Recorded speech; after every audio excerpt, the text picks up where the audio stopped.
Schatz, Ja, weißt du, warum wir aus Freisen so ein entspannte Volk sind?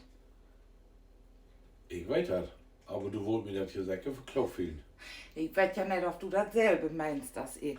Ja, das weiß ich auch noch nicht. Staunt ja ob, Ja, frühstücken und dann ist ja schmorgens halb Tag in Deutschland mit des Knoppers. ja, Dann gibt Mittag eten, ja, eventuell zwischen ihr noch ein Koffje ja, und dann gibt Abendeten. genau.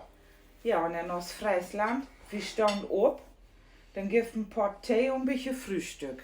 Genau. Und dann ist 11 Uhr, uns 11 Uhrtje. Ja, Dann gibt Mittageten, wenn Mel gekocht hat.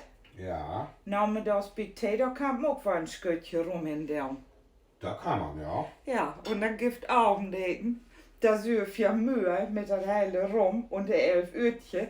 Wir gehen auf Tee, auf Bier, auf Schlaupen und so. Das ist recht so.